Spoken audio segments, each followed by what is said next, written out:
He sounds like he's tearing himself apart. The whisper barely cut through the screams pouring from the nursery tower. Yet every soul in Obsidian Hall already knew the truth. The heir's cry was tearing the pack apart with him. 3 days without end. The Alpha King had not slept. Glass shattered under the force of a single guttural wail. Down in the tunnels, servants pressed their hands over their ears. Certain the sound was an omen of death. It was no longer a child's cry. It was a living frequency that scraped the ancient stones until the very air felt brittle. A siren of pure distress that curdled the blood of every wolf for 10 miles. And still no one could stop it, until a wolfless girl with nothing to lose walked into the storm, offered the burning child the only quiet left in the kingdom, and in doing so, awakened a power that would shatter a coup, ground lightning itself, and force a king to set his crown at the feet of the void. The sound was a blade of pure helplessness, twisting slowly in his chest, severing the composure he had spent a lifetime perfecting. Edwin stood by the nursery window, his knuckles white as he gripped the stone sill. The glass reflected a man who looked less like a monarch and more like a ruin.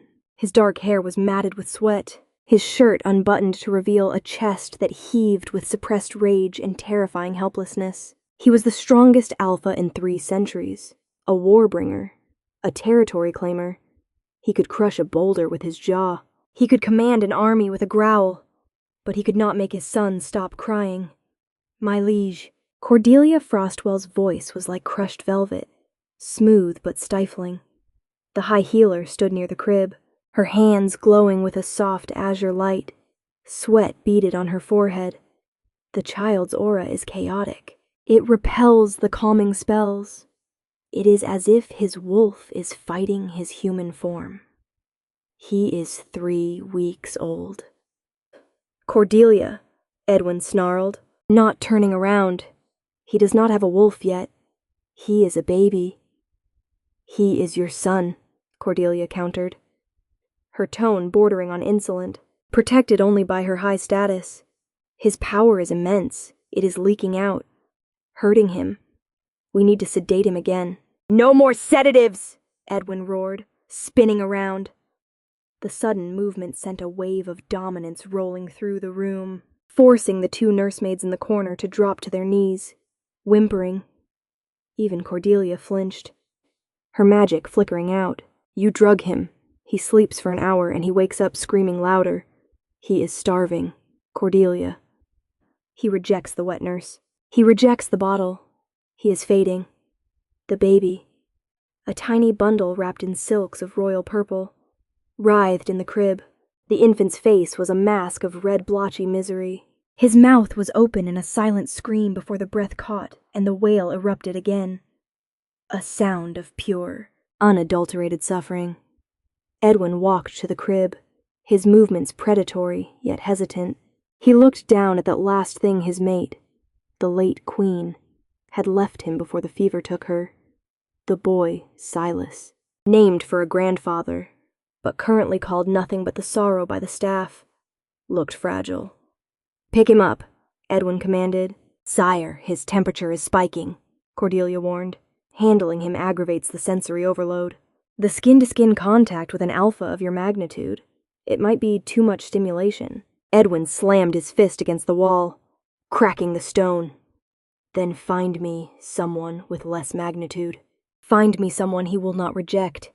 Down in the scullery, 5 floors below the shouting and the magic, Lavenia Brightfall dipped her raw red hands into scalding water.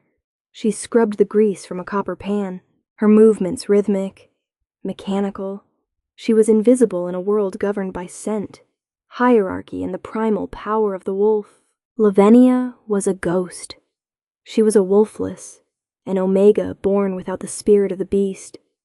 To the pack, she was a genetic dead end, a mistake allowed to live only to serve. She had no scent signature, no growl, no ability to shift. She was just human in a world of monsters.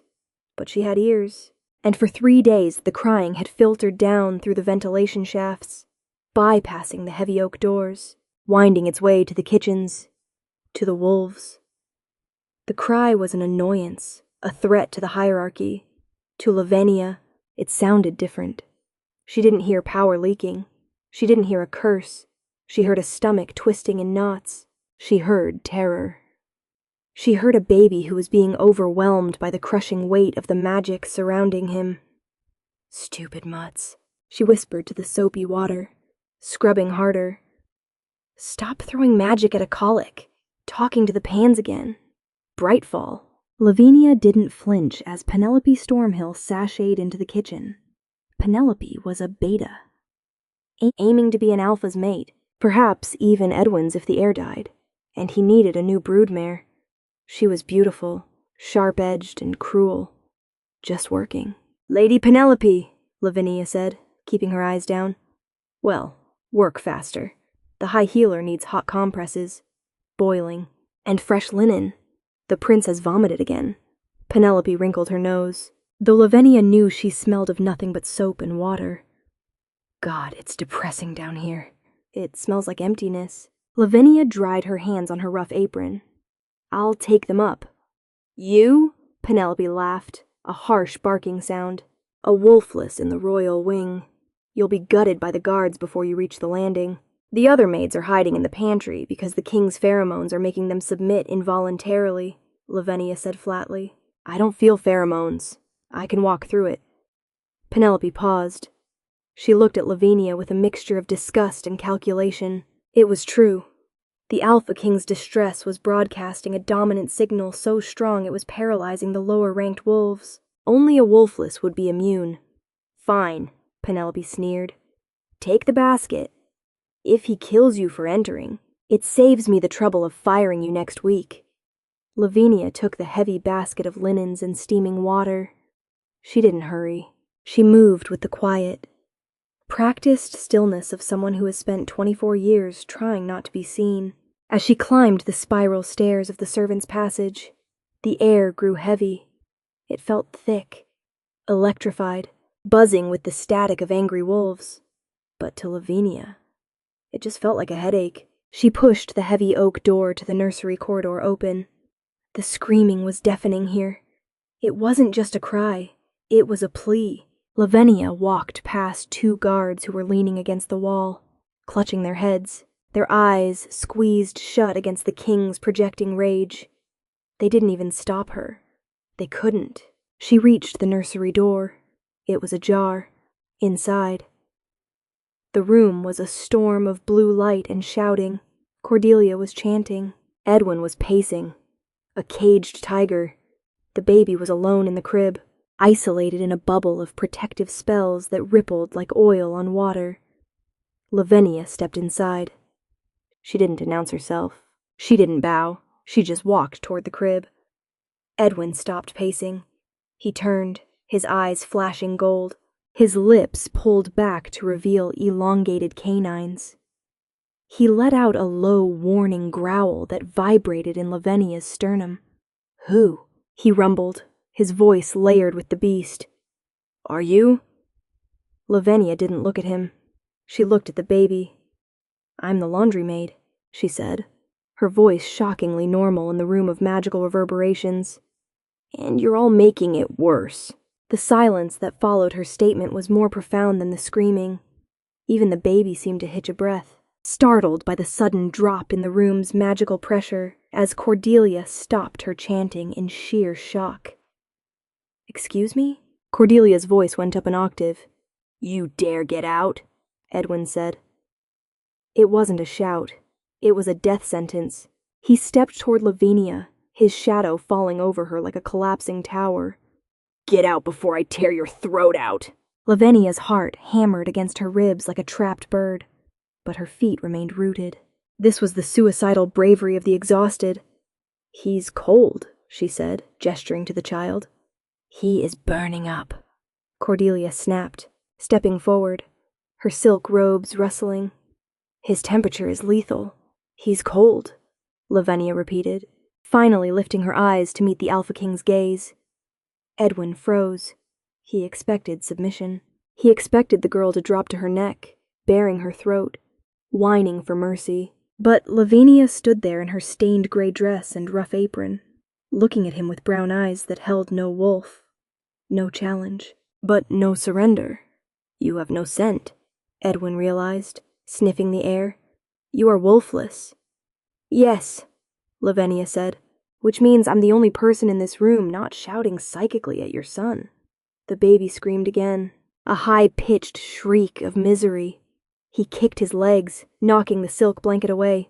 "He's reacting to the magic," Lavenia explained, her voice trembling slightly now as the king loomed closer. "He's an alpha heir, right? Born with sensitive senses. You're blasting him with healing spells, dominance auras, and panic. It's too loud for him. It's too loud." Edwin looked from the girl to his son. The logic was simple, almost insulting, but it pierced through his panic. "And what would a broken thing like you know of alpha heirs?" Edwin asked. "Cruel. Testing. I know that when the dogs in the kennel are overwhelmed." "You don't shout at them," Lavenia said softly. "You put them in the dark. You hold them. If you touch him, and he dies," Edwin whispered, leaning down so his face was inches from hers, "I will hunt you across the afterlife. If you don't let me touch him, he's going to die anyway." Lavenia whispered back. It was the unthinkable defiance. No one spoke to the king this way. Edwin stared at her for a heartbeat. Then he took a step back. He didn't nod. He just stopped blocking the crib. Cordelia gasped.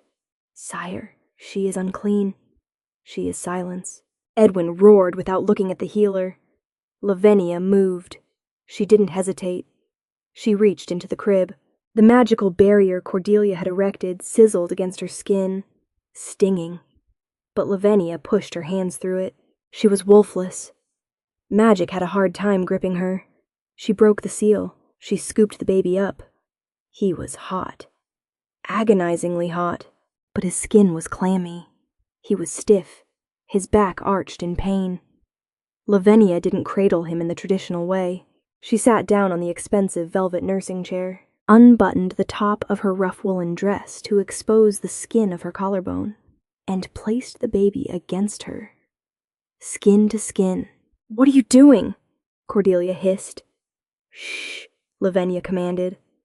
She pulled her apron up over the baby's back, creating a dark, warm cocoon, blocking out the light of the room. The baby struggled for a second, letting out a jagged cry. Lavenia didn't rock him frantically. She sat perfectly still.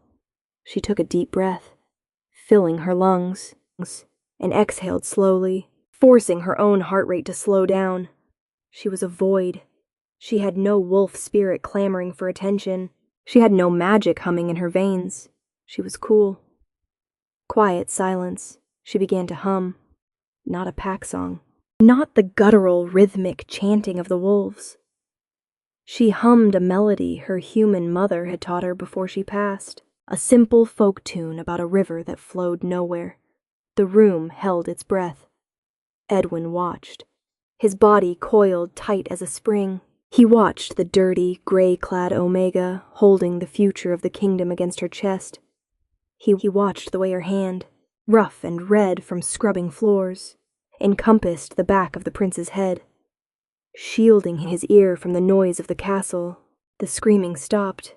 It didn't taper off. It cut out. The baby let out a shuddering gasp, then another. He buried his face into the crook of Lavenia's neck. The frantic kicking ceased.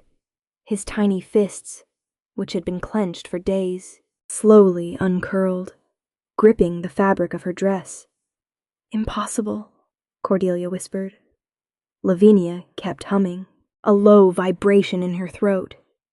She could feel the heat radiating off the baby, but as the minutes ticked by, the fever seemed to break, sweat cooling on his skin. He wasn't sick with a virus. He was sick with overstimulation. He needed an anchor, and everyone else in the castle was a storm. She was the ground. Edwin moved closer. He moved silently now, the predator approaching a curiosity. He stopped 2 feet away. He could smell the change. The scent of distress, acrid and metallic, was fading from the boy, replaced by the scent of milk and nothing. The clean, empty scent of the girl. Lavenia looked up. Her eyes were tired.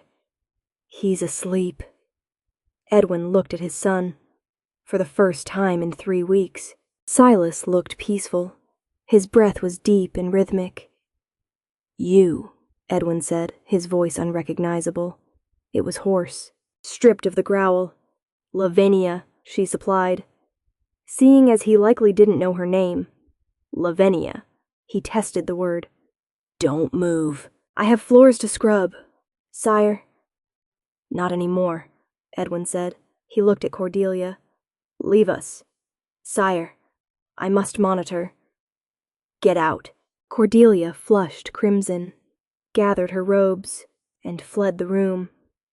The heavy doors booming shut behind her. Now it was just the king, the Wolfless, and the sleeping prince. Edwin knelt. It was a shocking breach of protocol for an alpha to kneel before an omega, let alone a Wolfless. But he knelt so he could be eye level with his son. He reached out a large scarred hand and brushed the baby's cheek with the back of a finger. Silas didn't stir. Edwin looked at Lavenia. Up close. He saw the smudges of fatigue under her eyes, the fraying collar of her dress, the way her pulse fluttered in her throat. She was terrified of him. "You stopped the noise," he said, sounding bewildered. "I just provided the quiet," she corrected. "He likes you." Edwin sounded jealous. "He hates me. Every time I hold him, he screams." "You are very loud, Your Majesty," Lavenia said bravely. "Your power. It hums. Even I can feel it. And I'm dull to it. To him, it must feel like standing next to a bonfire." Edwin stared at his hands. "I am hurting him." You are loving him too hard," Lavenia said. "He needs space. He needs the void." Edwin finished. He looked at her intensely. "He needs the Wolfless." The baby shifted, letting out a tiny whimper. Lavenia instinctively rubbed his back. A slow, circular motion. The whimper died instantly. Edwin stood up. The spell of vulnerability broke, replaced by the decisiveness of a king. "You will stay here." Lavenia blinked. "Here in the nursery, in the castle, in this room. You will not return to the scullery." "Sire." "I can't.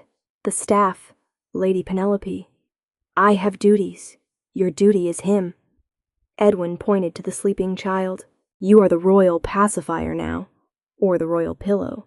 I don't care what we call it. But if you put him down and he starts screaming again, I will have you shackled to this chair." It was a threat, but it lacked the heat of his earlier rage. It was the threat of a desperate father. "I need clothes," Lavenia said, her voice small. "And I need to eat. I haven't eaten since yesterday morning." Edwin frowned as if the concept of her starvation was a personal failing of his logistics officer. He walked to the door and threw it open. "Guard!" he bellowed. A terrified guard appeared. "Yes, Alpha." "Bring food, meat, bread, fruit, enough for 2, and bring the seamstress. And tell Cordelia that if she tries to enter this room with her crystals again, I will feed them to her." He slammed the door and turned back to Lavenia. For a second, the corner of his mouth twitched. "Welcome to the pack, Wolfless." News traveled through Obsidian Hall faster than fire in dry grass. The Wolfless calmed the air. "The scrubber girl is in the royal wing." The king knelt. By the next morning, Lavenia Brightfall had gone from invisible to the most scrutinized object in the kingdom. She sat on the edge of the grand 4-poster bed in the nursery, a bed she was apparently supposed to sleep in, though she had slept in the chair, fearing she would dirty the silk sheets. Silas was awake now, lying on a changing table, gurgling happily as Lavenia wiped his face with a warm cloth. The door opened, and Benedict entered. Benedict was the king's cousin and closest advisor. He was a sleek, silver-haired wolf with eyes like polished flint. He moved with a liquid grace that made Lavenia's skin crawl. Unlike Edwin, whose power was a blunt hammer, Benedict's was a scalpel. "So," Benedict purred, leaning against the doorframe, crossing his arms. "The miracle worker." Lavenia didn't stop wiping the baby's face. "Lord Benedict, you've caused quite a stir." "Lavenia," Cordelia is demanding you be burned for witchcraft. She claims you've expelled the prince. I don't have magic, my lord. Everyone knows that, Lavenia said calmly. She lifted Silas, holding him against her shoulder. The baby grasped a lock of her brown hair and tugged. Precisely. Benedict walked closer, inspecting her. That is what makes this so interesting. The king is convinced you are the only cure. He has ordered a suite prepared for you adjacent to the nursery. Lavenia froze. A suite? But I am a servant. Not anymore. You are a ward of the crown now. Benedict's smile didn't reach his eyes. Tell me, Lavenia, what is your game? I don't have a game. I just want the baby to stop crying. A noble sentiment, but dangerous. Benedict reached out to touch Silas's foot. The baby instantly recoiled, letting out a sharp cry. Benedict withdrew his hand, his expression darkening. He rejects us all. The blood of the alpha is too strong in him. It rejects the pack, but it accepts nothing. He accepts peace, Lavenia said defensively, stepping back. Be careful, little Wolfless, Benedict whispered. The king is grateful today. But gratitude turns to suspicion very quickly in this court. If the boy dies while in your care, there will be no trial. Edwin will tear you apart with his bare hands. Is that a warning or a threat? It's a forecast. Benedict straightened his coat. Oh, and Lady Penelope sends her regards. She suggested you might need help bathing the child later. I would advise you to decline. The water tends to be scalding when Penelope helps. He turned and left, leaving a scent of cold rain and malice behind him. Lavenia slumped against the changing table, clutching Silas. She was trapped. She had traded the drudgery of the scullery for the snake pit of the court. Later that afternoon, Edwin returned. He looked different. He had bathed, shaved the rough stubble from his jaw, and changed into a tunic that wasn't stained with sweat. He looked like a king again. Handsome, imposing, and terrifying. He entered the nursery carrying a tray of food himself. The servants are afraid to come in. Edwin grunted, setting the tray on a table. They think you're a witch who stole the baby's voice. I heard, Lavenia said, eyeing the roast chicken. Her stomach growled loudly. Edwin chuckled. It was a rusty sound. Unused. Eat, you're too thin. A bony chest is no place for a prince to rest. Lavenia sat and ate, trying to maintain some dignity while devouring the food. Edwin watched her, not with the predatory gaze of before, but with a strange analytical intensity. Why didn't you leave? Edwin asked suddenly. Lavenia paused, a chicken leg halfway to her mouth. Sire, last year, the purge of the staff. We let go of 50 servants. You could have left, gone to the human villages in the south. Why stay here where you are treated like furniture? Lavenia looked at the stone walls. This is my home. Sire, my parents worked in these kitchens. I was born in the servants' quarters. I may be wolfless, but I am of the north. I don't belong in the human villages either. I'm too strange for them and too weak for you. Not weak, Edwin murmured. He walked over to where Silas was sleeping in the crib. The baby was finally sleeping alone. Though Lavenia had left her apron in the crib with him, so her scent, or lack thereof, would comfort him. You stood up to me, Edwin said. Beta guards, twice your size, pissed themselves yesterday. You looked me in the eye. I was terrified, Lavenia admitted. Good. Fear keeps you alive. Edwin turned to her. But you need protection. Benedict thinks you're a spy. Cordelia thinks you're a witch. Penelope wants you dead because she thinks... He trailed off. She thinks I want your attention. Lavenia finished. She laughed. A short, dry sound. I assure you, Your Majesty, I do not. I just want to survive. Edwin stepped closer. The air in the room grew heavier, charged with his proximity. He was overwhelmingly masculine. Scent of pine, wood smoke, and power. And if I want your attention? Edwin asked, his voice dropping. Lavenia stopped breathing. Sire, don't mock me. I am a solution to a problem. I am medicine. You don't court the medicine. I am not courting you, Edwin said sharply, pulling back as if burned. I am assessing your loyalty. You are the only thing keeping my heir alive. That makes you the most valuable asset in this kingdom, and the most vulnerable. He reached into his pocket and pulled out a heavy iron key on a chain. He placed it on the table. Lock the door from the inside tonight, Edwin commanded. Do not open it for anyone but me. Not for the maids, not for the healers. If Silas cries, you soothe him. If he sleeps, you sleep. And if you come to the door, Lavenia asked, her voice barely a whisper. Edwin looked at her, his golden eyes burning with a mixture of possessiveness and confusion. If I come, he said, it will be because the silence is too loud for me, too. He turned and strode out. Lavenia stared at the heavy iron key. She picked it up. It was cold. She went to the door and turned the lock. The click echoed in the large room. She was locked in a cage with a dragon's treasure. And the dragons were circling outside, waiting for her to make a mistake. Lavenia walked to the window, outside. The snow was falling on the obsidian peaks. She looked at her reflection in the glass. For the first time in her life, she wasn't invisible, and that was the most dangerous thing of all. From the shadows of the crib, Silas let out a soft coo. Lavenia smiled, a sad, weary smile. Just you and me. Little one, she whispered, against the whole damn pack. But as she lay down on the edge of the bed clutching the key, she couldn't get the image of the Alpha King's burning eyes out of her mind. He looked at her not as a void, but as something necessary, and in the hallway outside, hidden in the shadows of a tapestry, Marianella Everhart, the master of spies, watched the king leave the nursery. She pulled a small notebook from her cloak and scribbled a single line. The king has found a weakness. We must determine if we break it or use it. Marianella smiled, blew out the candle in the sconce, and vanished into the dark. The nursery was a golden cage, and Lavenia was the canary who had forgotten how to fly. 3 days of silence had passed. A miracle to the castle. A breath held too long for Lavenia. You look like a corpse dressed for a funeral. A voice cut through the quiet.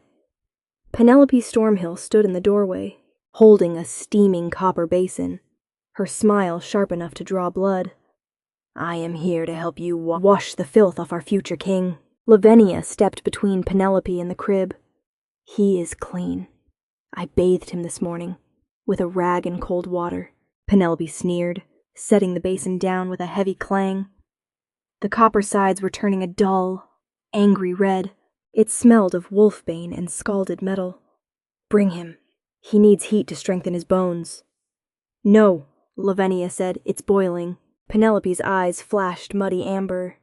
A wave of beta dominance rolled off her, crushing pressure meant to force an omega to their knees.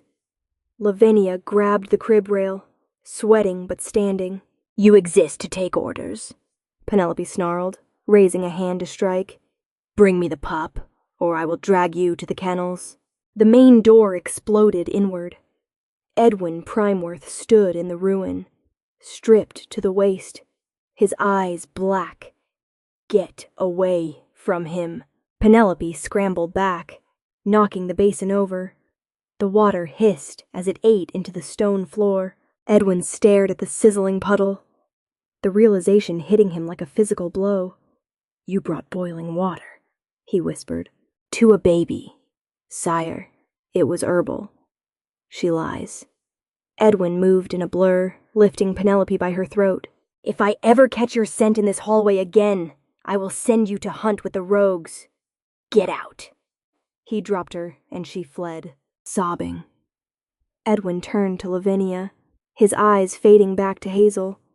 You broke the door, she said flatly, brushing wood chips from her hair. I can't lock it now. I felt his fear, Edwin said, looking at the acid burns on the floor. Why didn't you submit? A normal omega would have been on the floor. I told you, Lavenia said, picking up a broom. I'm empty. There's nothing to push down. Edwin stopped her hand on the broom. You are not empty. You are full of quiet and defiance. He reached out, his thumb grazing her cheekbone. "You're bleeding," she whispered, looking at a cut on his brow. She led him to the chair and began cleaning the wound. "Why doesn't the boy cry with you?" Edwin asked, watching her. "Because I don't ask anything of him. You all see a king.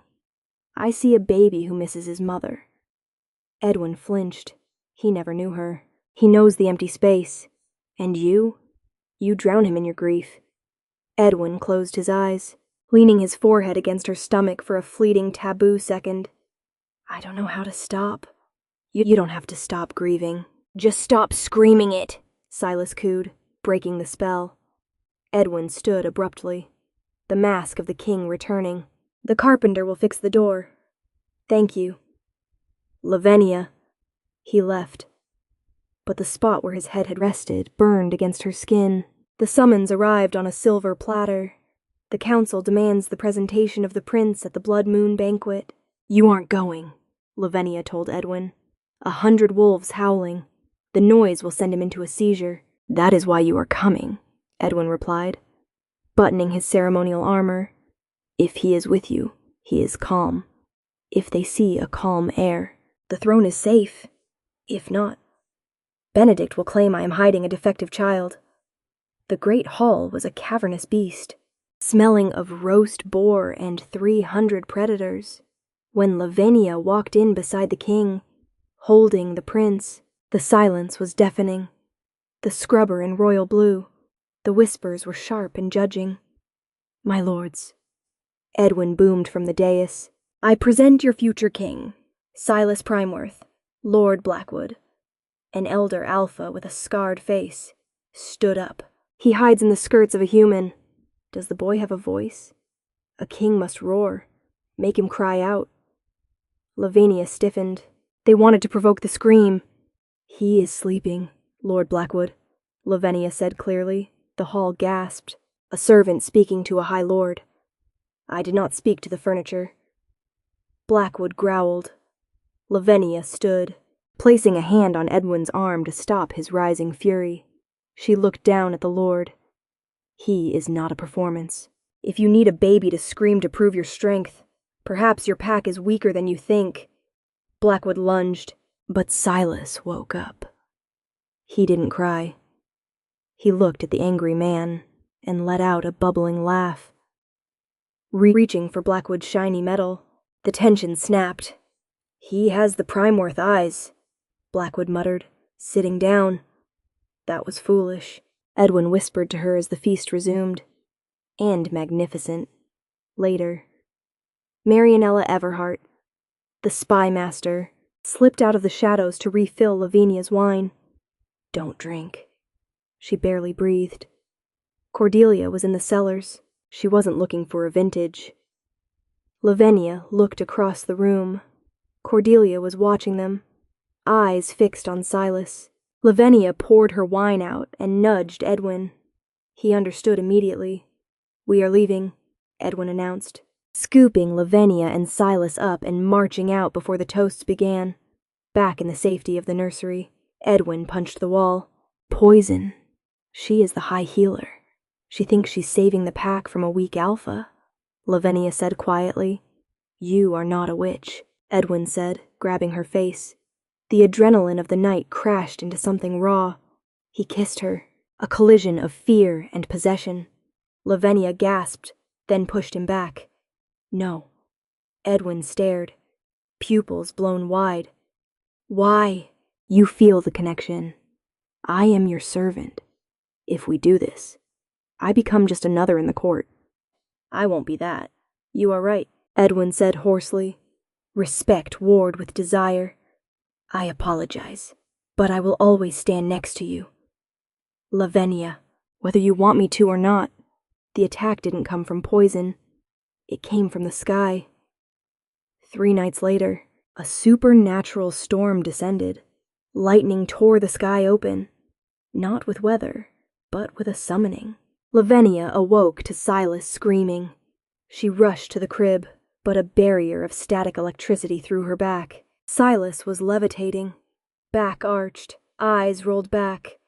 "The wards are breached!" Edwin shouted, bursting in. Rogues are using a summoning spell to drag the alpha power out of him. "Do something!" Lavenia cried. "I can't. If I touch him with my power, the connection will tear him in half." Cordelia and Benedict rushed in. "We must bind him," Cordelia yelled, raising her staff. "If his power rips loose, the shockwave destroys the tower. He's a baby, not a bomb." Lavenia screamed. "He is a bomb right now." Benedict snapped. "Let him go, King, or we all die." Lavenia looked at Silas, floating in pain. Fought over by wolves who cared more about the castle than the child. Magic needs a conductor. She crawled under the arcs of lightning. "Lavenia." "Stop. It will kill you," Edwin roared. She didn't listen. She grabbed the iron bars, screaming as electricity surged through her. She swung her leg over and pulled herself up to the floating infant. She wrapped her arms around him. "I am nothing," she projected. "I am empty." She became the lightning rod. The spell searching for the massive energy of the alpha hit the void of the Wolfless. It slipped. The connection snapped. The lightning vanished. Silas dropped onto the mattress, crying a normal, fussy cry. Lavenia lay beside him, gray and still. Her hands burned raw. "Cordelia!" "Fix her!" Edwin roared. Tearing down the ice wall, her heart stopped. Cordelia panicked, hands glowing. She took too much voltage. Edwin dropped to his knees, gripping Lavenia's limp hand. "Don't you dare leave! You promised to scrub the floors!" Tears tracked through the soot on his face. "Sire," Benedict whispered. "Look." Silas had stopped crying. He placed a tiny hand on Lavenia's chest. A soft golden light began to glow from his palm. "He's sharing." Cordelia gasped. "He's pouring his aura into her." The light pulsed. Lavenia gasped, her back arching as air rushed into her lungs. She coughed, eyes flying open to find Edwin weeping over her. "Did I stop the crying?" she rasped. "Yes." Edwin sobbed, burying his face in her neck. But across the room, Benedict watched the golden light fade. He saw the way the Wolfless's eyes held a faint, fleeting shimmer of gold before returning to brown. Lavenia Brightfall was no longer Wolfless. She had grounded the air's magic and absorbed it. She was something new, and the world was going to try to kill her for it. The first thing Lavenia noticed when she woke was the smell. For 24 years, her world had been olfactory silence. She could smell onions frying, damp stone, and pine needles. But she had never smelled the world the way wolves did. She had never smelled emotion. Now the air was screaming. She smelled acrid fear. She smelled cold, calculating steel. Benedict. And overwhelmingly, permeating every inch of the silk sheets she lay in, she smelled a forest fire mixed with rain, a scent so rich and heavy it made her mouth water. "Edwin, she is awake." Cordelia's voice was tight, vibrating with that acrid scent. Lavenia opened her eyes. She wasn't in the nursery anymore. She was in the king's chambers. The massive bed was surrounded by furs, and the fire in the hearth was roaring. Edwin was sitting in a chair by the bedside, his elbows on his knees, his face buried in his hands. He looked wrecked. At the sound of Cordelia's voice, his head snapped up, his eyes met Lavenia's, and for a moment they both froze. Edwin didn't just see her, he felt her. Before she had been a void, a blank spot on his radar.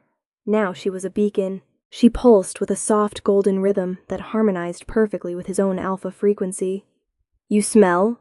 Edwin started, then stopped, his nostrils flaring. "Like him." Benedict finished from the shadows. The king's cousin stepped forward, his face unreadable. "She smells like the prince." Lavenia sat up, clutching the furs to her chest. Her hands were bandaged, but the pain was distant, dull. "Where is Silas?" "He is sleeping," Edwin said, his voice rough. "In the cradle beside you. He wouldn't settle anywhere else." Lavenia looked down. A small wooden cradle had been moved into the king's room. Silas was fast asleep, one hand gripping the edge of the blanket. "What happened?" Lavenia whispered. "I remember the lightning. The pain. You absorbed the backlash of a royal summoning," Cordelia said, stepping forward with a diagnostic crystal. She looked at Lavenia with a mixture of professional curiosity and religious horror. "By all laws of magic, you should be ash. A human body cannot hold alpha essence. It burns them out from the inside. But she isn't burning." Marianella Everhart spoke up from the doorway. The spy master was peeling an apple with a dagger, looking amused. "She's glowing." It was true. In the dim light of the room, Lavenia's skin had a faint pearlescent sheen, and her eyes, once a flat, muddy brown, now had flecks of gold swimming in the irises. "The boy shared his spark," Edwin said quietly. "He gave her enough power to restart her heart. And now she is a hybrid," Benedict said coldly. "She is not wolf. She is not human. She is a vessel carrying the stolen power of the Primeworth line." "Shared," Edwin snarled, turning on his cousin. "Not stolen. The council won't see it that way." "Sire," Benedict countered, not backing down. "They will see a scrubber girl who bewitched the heir and leached his power. They are already gathering in the courtyard. They demand she be handed over for examination." "Examination?" Lavenia asked, the scent of steel from Benedict spiking into something sharper. "Malice. Vivisection," Marianella clarified, taking a bite of the apple. Edwin stood up, the chair scraping loudly against the stone. "She is under my protection." "Your protection extends to your pack," Benedict said. "She is not pack. She is an anomaly, a mutation. If you protect her, you defy the council laws regarding magical corruption. You risk the crown." Edwin walked over to the bed. He didn't look at Benedict. He looked at Lavenia. He reached out and touched the bandage on her hand. The contact sent a jolt through both of them. Not a static shock, but a hum of connection. It was the feeling of two musical notes resonating in perfect harmony. "She is not a mutation," Edwin said, his voice low and final. "She is my mate." The silence that followed was absolute. Cordelia dropped her crystal. It shattered. Benedict's face went slack. "You cannot be serious. You haven't marked her. She is a wolfless. She carries my son's spirit," Edwin said, his eyes burning gold. "She saved the heir when the pack failed. And she smells." He leaned down, inhaling the scent of her hair. Ozone, milk, and the unique, indescribable scent of Lavenia herself. "She smells like home." Lavenia stared at him, her heart hammering. "Edwin," she whispered, "you don't have to lie to save me." "I have never lied to you, Lavenia," he said softly. "I was just too deaf to hear what my wolf was screaming until you nearly died." He turned to the room. "Get out, all of you. Tell the council that if they want her, they can come through me." Benedict stared at them for a long moment. The malice in his scent didn't fade. It curdled into something rotten. "As you wish, Alpha," Benedict sneered. He turned and swept out of the room, Cordelia trailing behind him, looking terrified. Marianella stayed for a moment. She tossed the apple core into the fire. "He's going to make a move." "Edwin," she warned. "Tonight." "I know," Edwin said. "Do you have a plan?" Edwin looked at Lavenia, then at Silas. "Yes, surviving." The attack didn't wait for nightfall. It came with the sunset. Lavenia was dressed in trousers and a tunic. Edwin insisted she be ready to move when the warning bells began to toll. Not the invasion bells, the treason bells. "They're coming up the stairs," Edwin said, buckling his sword belt. He checked the window. "The courtyard is full of Benedict's personal guard. He's convinced the council I'm compromised. Mentally unfit. Because of me," Lavenia said, picking up Silas. The baby was awake, wide-eyed, sensing the tension. "Because he wants the crown," Edwin corrected. "You are just the excuse." The doors to the royal chambers shook as a battering ram hit them.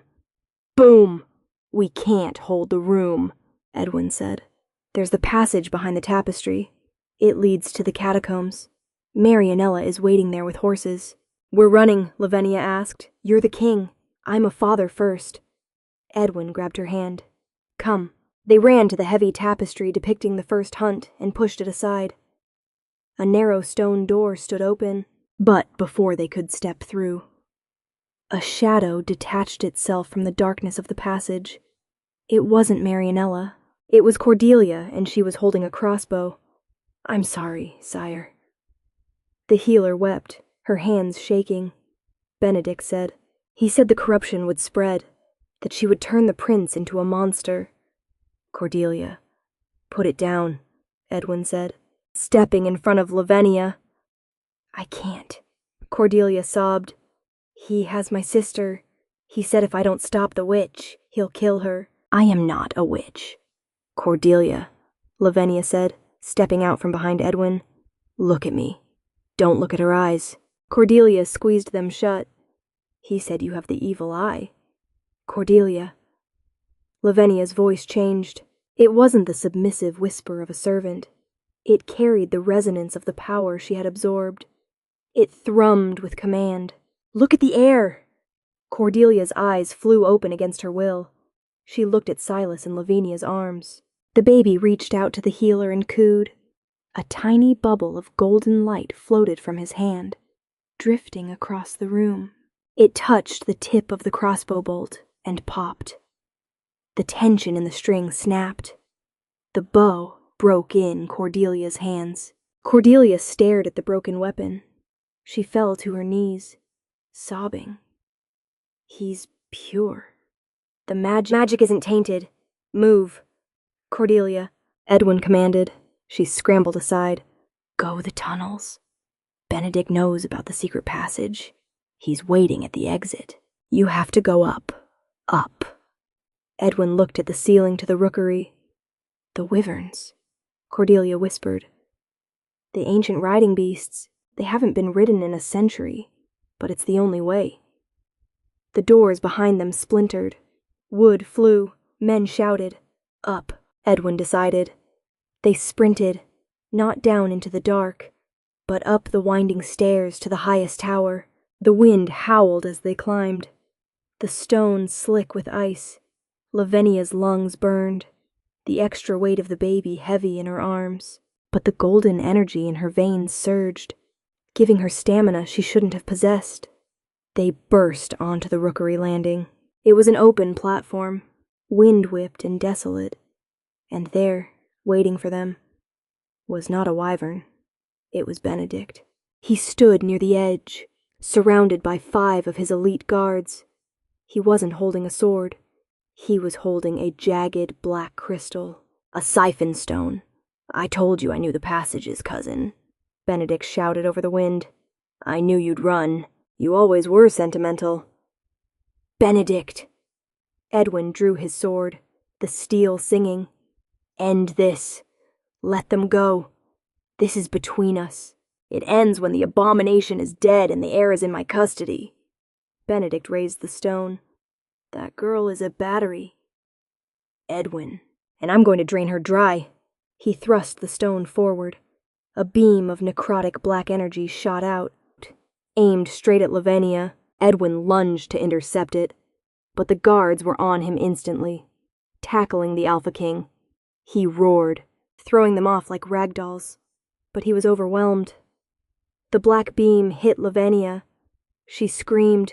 It felt like the lightning in reverse. Cold, sucking, tearing. She fell to her knees, clutching Silas. The golden light in her eyes flickered, dimming.